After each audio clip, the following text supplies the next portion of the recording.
রাসূলিল্লাহ মুবারক আউযু বিল্লাহি মিনাশ শাইতানির রাজীম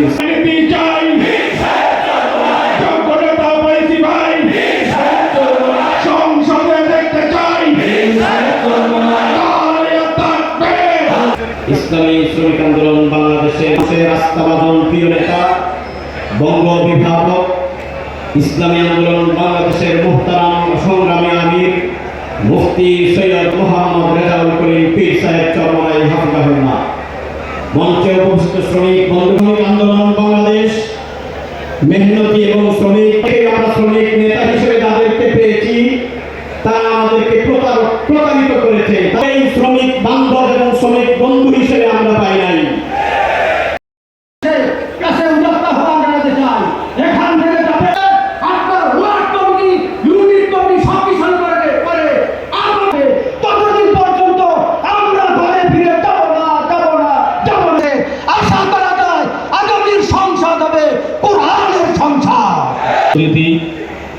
অন্যত্র একটি প্রোগ্রাম থাকার কারণে এখনই আলোচনা করবেন, দিয়ে বক্তব্য রাখবেন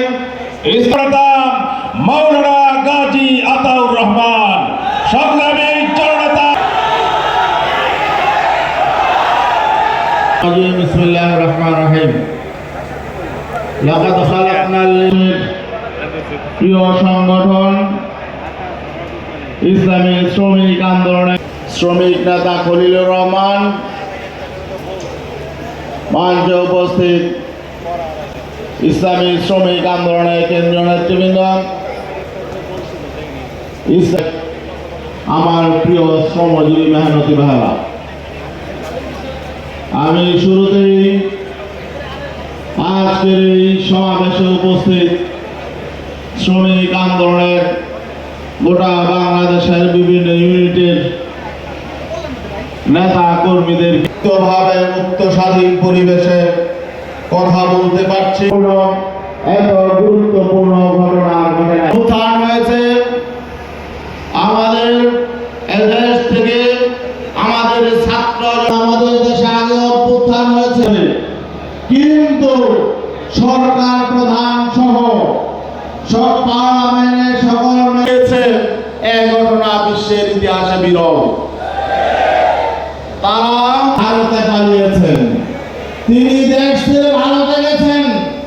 এখন আবার অনেকে বলে যে তারা আবার ফিরে আসার চেষ্টা করছেন, তা হবে না। বাংলাদেশের মানুষ নাম চালিয়েছে, এই সত্যিকার কোনদিন গ্রহণ করবে না। দেশকে চাই, আমাদেরকে বলা হতো আমরা ইসলামপন্থী, ঠিক না? আপনারা এত নির্যাতন জুলুম নির্যাতন করেছেন।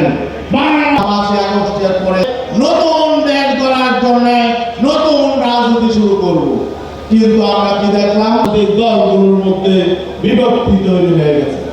আজকে বাংলাদেশের আদর্শে আমরা যারা মানুষ অধিকার ফিরিয়ে দিতে চাই, বিগত রাষ্ট্র ধ্বংসের পেছনে আবার সেই অতীতের কালচার, অতীতের রাজনীতি, এগুলোই ধরে রাখতে চায়। সরকারের জন্ম দিয়েছে সেই 72-এর সংবিধান আঁকড়ে ধরে রাখতে চায়, ঠিক না? আবার আমাদের দুর্ভাগ্য হয়ে দাঁড়িয়েছে যে আমরা যে নতুন বাংলাদেশ, জনগণ কি বলে, জনগণ কি অতীতে তাতে সাড়া দিচ্ছি। হ্যাঁ, এটার বিরুদ্ধে ষড়যন্ত্র হবে। কেন আমাদের এই সিদ্ধান্ত, এই অধিকার ফিরে পাবেন। আমরা পরিষ্কার বলছি, আমরা বাংলার প্রতিটা শ্রমিকের কাছে, বাংলার প্রতিটা ঘরে ঘরে ইসলামী শ্রমিক আন্দোলনের দাওয়াত, হাত পাকার শান্তির প্রতীকের দাওয়াত। ঐতিহাসিক শরণার্থী উত্তরণে যে টাকা বরাদ্দ, সেই টাকা তারা